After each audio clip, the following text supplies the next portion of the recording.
Hello friends, आज हम इस वीडियो में मटेरियल साइंस स्टार्ट करने जा रहे हैं। तो हमारा सेक्शन ए में पहला टॉपिक है लेंजविन थ्योरी ऑफ डायमैग्नेटिज्म। ये सारे टॉपिक मैं आपके कवर करवाऊंगी।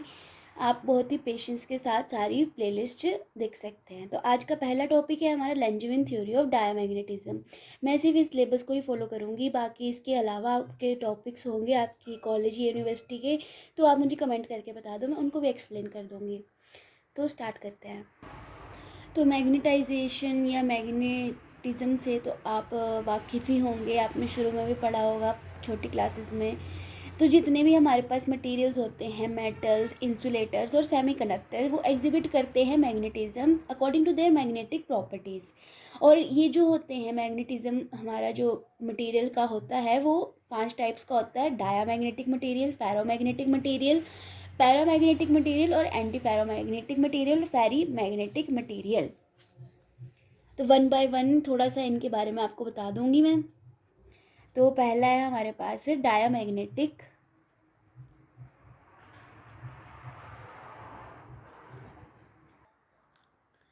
तो जब हम अपने मटेरियल को, कौन सा मटेरियल, मेटल, सेमीकंडक्टर या इंसुलेटर को हम मैग्नेटिक फील्ड में रखते हैं तो वो अपनी मैग्नेटाइजेशन डेवलप कर लेते हैं। तो कैसे लिखेंगे हम? When subjected to a magnetic field all materials develop magnetisation which is either parallel, या तो वो पैरेलल होगी या फिर एंटी पैरेलल होगी।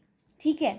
अब अगर डायमैग्नेटिक मटेरियल में क्या होता है, जो हमारे पास मैग्नेटाइजेशन होता है जिसको हम कैपिटल एम बोलते हैं, वो होता है पैरेलल होता है किसके? मैग्नेटिक फील्ड के, सॉरी एंटी पैरेलल होता है। मैग्नेटाइजेशन एंटी पैरेलल होता है मैग्नेटिक फील्ड के। तो इसका क्या मतलब हुआ?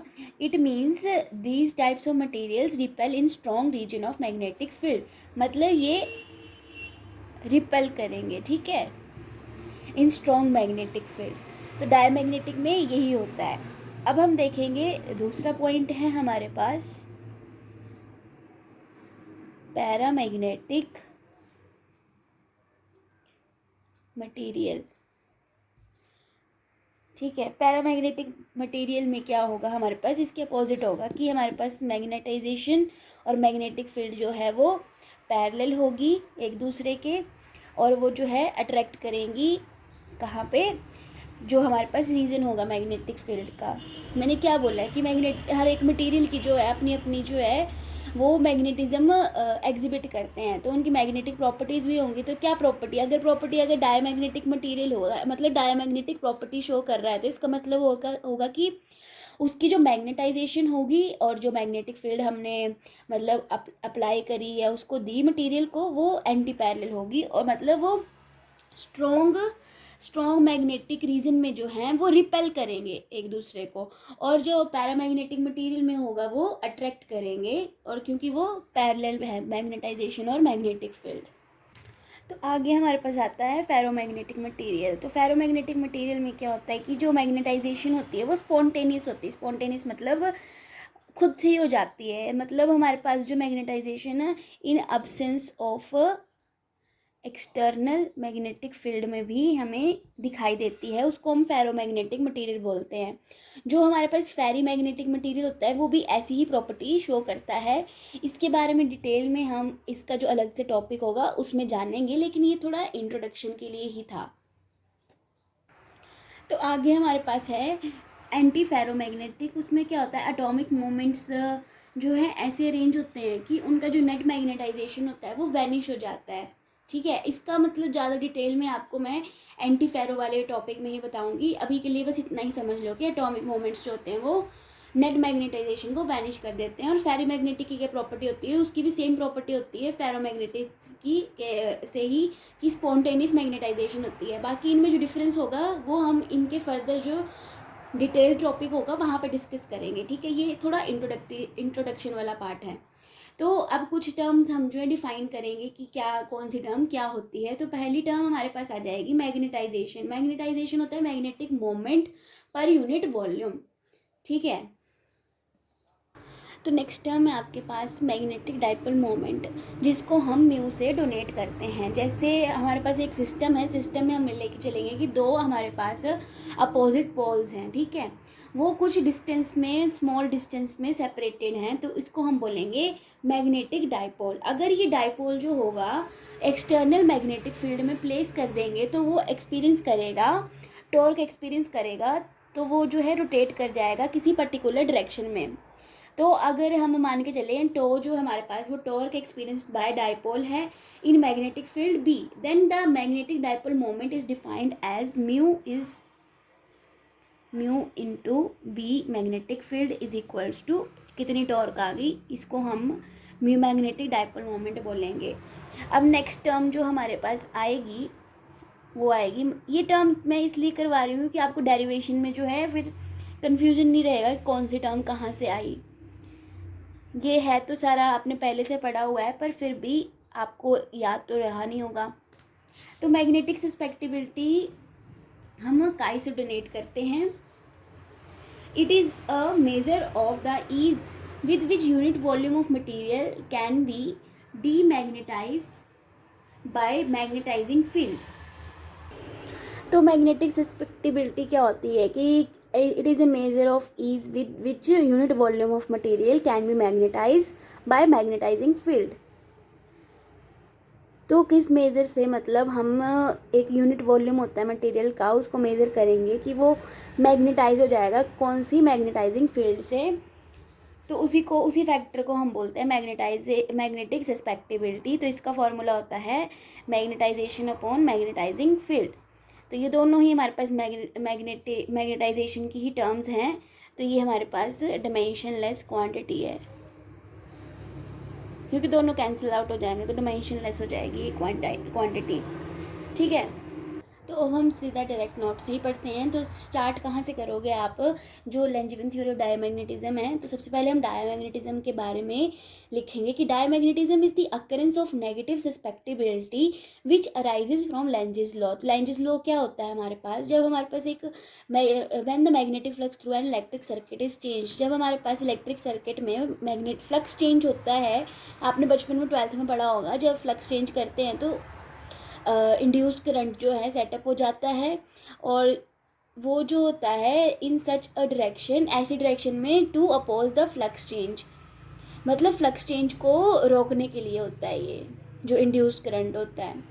क्या कहना चाह रहे लेंजेस लॉ में कि जब हमारे पास magnetic flux through electric circuit, जब मैग्नेटिक फ्लक्स चेंज हो रहा है, ठीक है, तो इंड्यूस्ड करंट जो है सेटअप हो जा रहा है कौन सी डायरेक्शन, ऐसी डायरेक्शन में जहाँ पे जो है फ्लक्स चेंज को ही अपोज किया जा रहा है, उसको बोल रहे हैं हम Lenz's law. We consider Bohr model of atom, जिसमें हमें पता है कि सेंटर में न्यूक्लियस होता है और सराउंडिंग में जो है इलेक्ट्रॉन्स होते हैं जो कि रिवॉल्व करते हैं, और जो रिवॉल्व कर रहे होंगे तो उनकी कुछ फ्रीक्वेंसी भी होगी जिसको हम ओमेगा नॉट से डोनेट कर रहे हैं। इफ़ एन एक्सटर्नल फील्ड, अगर हम एक्सटर्नल फील्ड अप्लाई करेंगे, the current changes so to oppose the change the flux. तो मैंने अभी बताया था ऊपर लेंजेस लॉ में क्या हो रहा है, मैग्नेटिक फ्लक्स जो है इलेक्ट्रिक सर्किट का चेंज कर रहे हैं तो करंट इंड्यूस हो रहा है, और वो करंट जो है कौन सी डायरेक्शन में है, जहाँ पे फ्लक्स चेंज की जब उसको अपोज करना पड़ रहा है उस डायरेक्शन में है। तो यहाँ पे यही लिखा है the current changes so as to oppose the change in flux, this appears as a change in the frequency of revolution. तो अब हमारा जो है हम फोर्स देखेंगे कौन कौन सी लग रही। Let us consider forces on an electron in circular orbit. अगर हमारे पास जो है एब्सेंस होगी, अब एब्सेंस ऑफ मैग्नेटिक फील्ड में देखेंगे हमारे पास फोर्स कितनी है, फिर हम देखेंगे प्रेजेंस में देखेंगे और इक्वेशन बना देंगे। ठीक है, अब देखते हैं कैसे कैसे करना है। अब देखेंगे कि जो हमारे पास फोर्स का फॉर्मूला होता है क्या होता है, F is equals to m omega naught square r. अब ये कैसे आया, जो हमें पता है कि F होता है वो centripetal force m v square upon r होता है।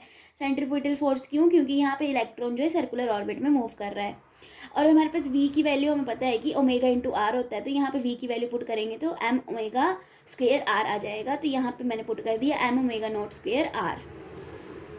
अब जो हमारे को पता है फोर्स का एक और फॉर्मूला हमें पता है कि z e square upon 4 pi epsilon naught upon r square.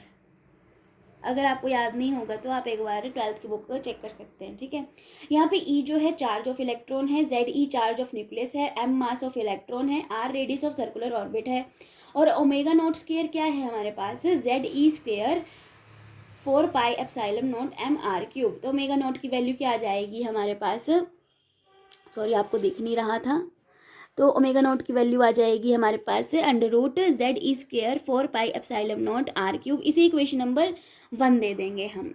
ठीक है, कुछ नहीं किया हमने, इन दोनों को इक्वेट किया और सॉल्व करके ओमेगा नॉट की वैल्यू निकाल दी।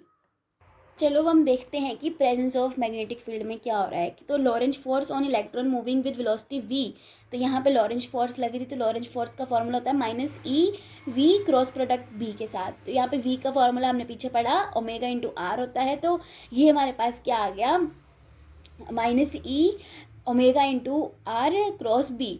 यहाँ पे जो नेगेटिव साइन है वो जो है ड्यू टू नेगेटिव चार्ज है, क्योंकि इलेक्ट्रॉन की बात हो रही है तो उसमें नेगेटिव चार्ज होता है।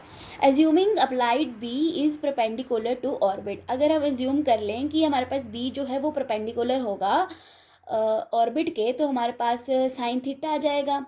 साइन थीटा फिर उसके बाद 90 डिग्री, मतलब 90 डिग्री आ जाएगा। फिर साइन 90 कितना होता है, 1 के बराबर होता है, तो ई ओमेगा आर बी आ जाएगा। देन हमने यहाँ पे देखा कि जो हमारे पास ओमेगा है वो है frequency of electron in the presence of field. अब इक्वेशन ऑफ फोर्स देखेंगे। अब हमारे पास सारी फोर्सेज आ गई, तो टोटल फोर्स कितनी थी हमारे पास, m omega square r equal to ZE² upon 4πε0r²। ये इलेक्ट्रोस्टैटिक इंटरेक्शन वाली फोर्स थी, और हमने माइनस मतलब यहाँ पे माइनस था ऑलरेडी, तो यहाँ पे प्लस और माइनस माइनस हो जाएगा, ER ओमेगा बी, ये हमारे पास लॉरेंज फोर्स आ गई। तो टोटल फोर्स कितनी थी हमने पीछे देखी थी, m ओमेगा स्क्वायर r, यहाँ पे ये थी m omega square r।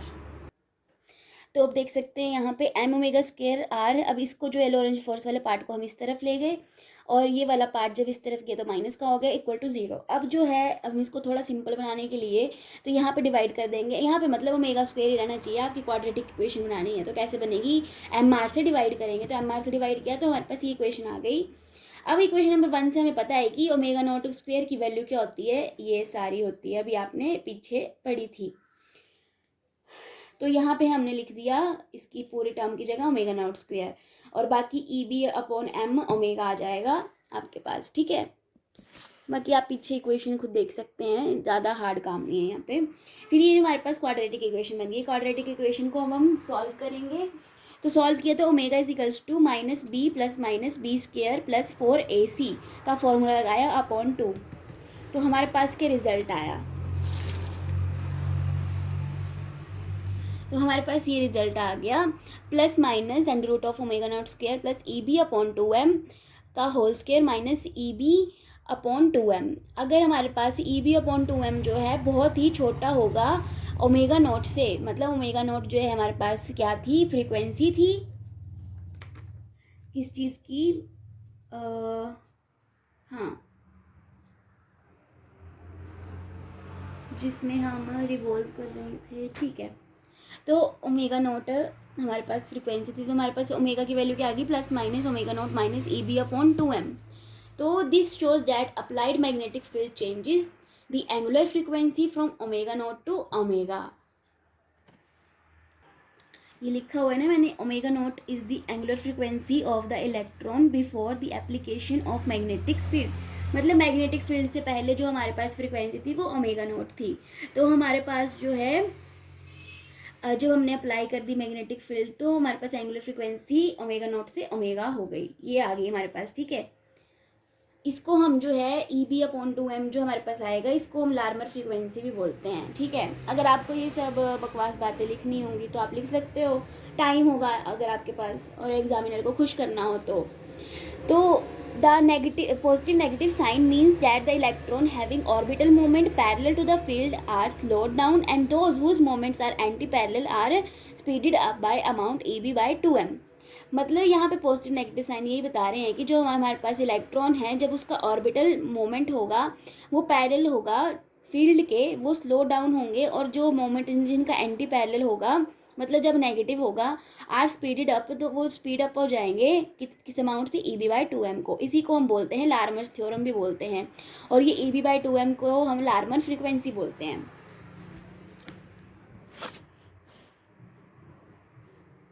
This change in frequency will give rise to a change in orbital magnetic dipole moment. अब ये जो हमारे पास फ्रीक्वेंसी में चेंज आ रहा है यही हमारे पास जो है राइज करेगा ऑर्बिटल मैग्नेटिक डाइपोल मोमेंट को।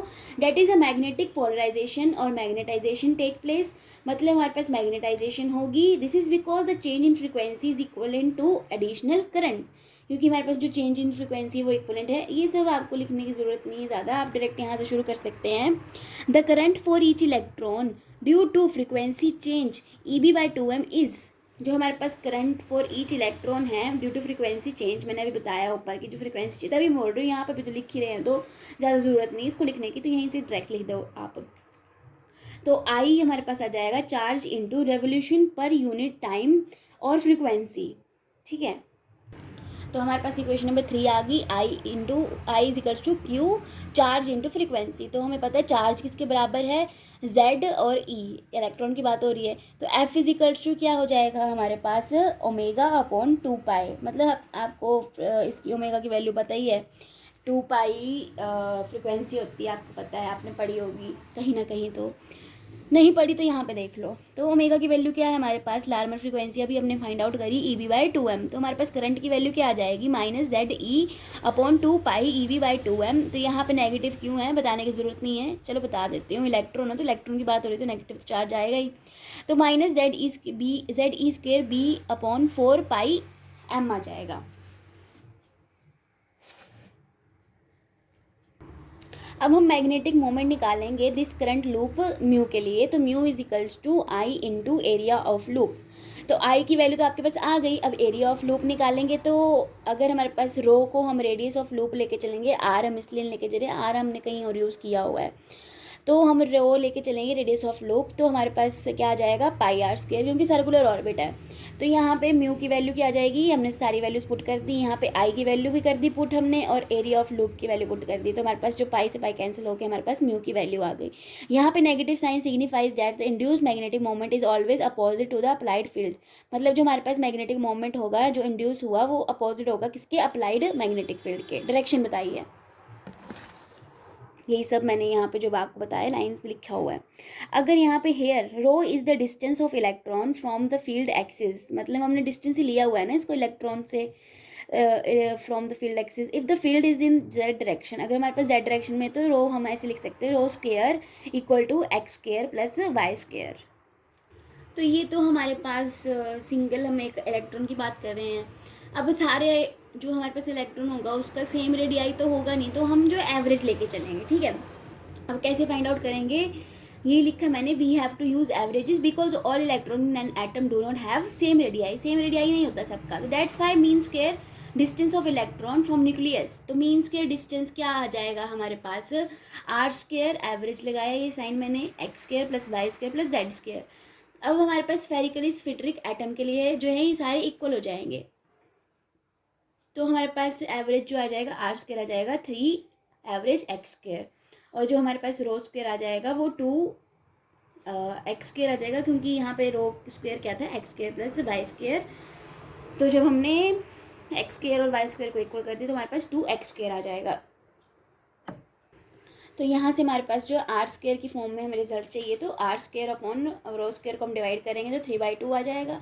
हमें जो है किसी की वैल्यू चाहिए, रो स्क्वायर की वैल्यू चाहिए, तो हमारे पास क्या जाएगी 2/3 r²। तो यहाँ पे हमने म्यू की वैल्यू में हमने पुट कर दी कि आप क्या वैल्यू आई हमारे पास, रो स्क्वायर की जगह हमने लिख दिया 2/3 r² का एवरेज। तो यहाँ पर हमारे पास 2 से 2 1 से 2 2 जो 4 आ जाएगा, 3 2 जो 6 आ जाएगा, इक्वेशन नंबर 5 आ जाएगी, ठीक है। इसको याद रखना, आगे यूज़ करूँगी मैं। If there are n atoms, अगर यहाँ पे हमारे पास n एटम्स हैं तो हमारे पास m मैग्नेटाइजेशन कितनी आ जाएगी, n म्यू। मैंने आपको क्या बताया था कि सस्पेक्टिबिलिटी का क्या फॉर्मूला होता है, magnetisation upon magnetising field. Magnetising field कितनी है, b, और हमारे पास मैग्नेटाइजेशन अभी हमने कैलकुलेट करी, सॉरी मैंने आपको ये बताया नहीं कि b की वैल्यू क्या हो जाती है हमारे पास, μ0h। तो हमारे पास h की वैल्यू क्या आ जाएगी, B/μ0। तो यहाँ पे h की जगह हम लिखेंगे B/μ0 और m की वैल्यू n म्यू आ गई।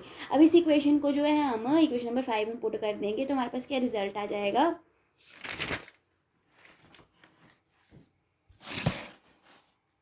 N mu naught upon B हमने वैल्यू पुट कर दी, तो हमारे पास जो कैंसिल आउट हो रही थी टर्म्स वो कैंसिल आउट हो गई, हमारे पास फाइनल रिजल्ट आ गया। इसी को हम बोलते हैं क्लासिकल लैंजीविन रिजल्ट। इसको हम लैंजीविन थ्योरी और क्लासिकल लैंजीविन थ्योरी और डायमैग्नेटिज्म भी बोलते हैं। इसमें जो हमारे पास सस्पेक्टिबिलिटी वाला फैक्टर जो है वो इंडिपेंडेंट है टेम्परेचर के। तो इसमें यही था कि जो हमारे पास सस्पेक्टिबिलिटी थी इंडिपेंडेंट टेम्परेचर की आ गई, तो यही होता है इसमें कि डायमैग्नेटिक सस्पेक्टिबिलिटी में ये ऑलवेज इंडिपेंडेंट होती है टेम्परेचर के, जिसका इलेक्ट्रॉनिक स्ट्रक्चर एट्रीब्यूट होता है। और जो susceptibility for almost all diamagnetic material is of order 10⁻⁻⁶ के ऑर्डर का होता है। तो आपको एक बार फिर से मैं शॉर्ट में बता देती हूँ कि हमने डेरिवेशन में किया क्या। सबसे पहले हमने बात की एब्सेंस ऑफ बी में। एब्सेंस ऑफ बी में हमें पता है जो हमारे पास सेंट्रीपिटल फोर्स होती है F इजिकल्स टू mv²/r होती है, और v का फॉर्मूला होता है ओमेगा इंटू आर। तो F की वैल्यू आ गई m ω²r। तो हमारे पास जो है ओमेगा नॉट जो है एंगुलर फ्रिक्वेंसी है in the absence of field, तो F की वैल्यू क्या आ गई Fm ω02 आर। अब इलेक्ट्रोस्टैटिक इंटरेक्शन में मतलब इलेक्ट्रोस्टैटिक फोर्सेस में हमने पढ़ा है फोर्सेस का फॉर्मूला Ze²/4πε0r²। ठीक है, अब इन दोनों को हमने इक्वेट किया तो हमारे पास ओमेगा की वैल्यू आ गई Ze²/4πε0r³। ठीक है, ये हमारे पास आ गई ओमेगा नॉट की वैल्यू। अब हम जो है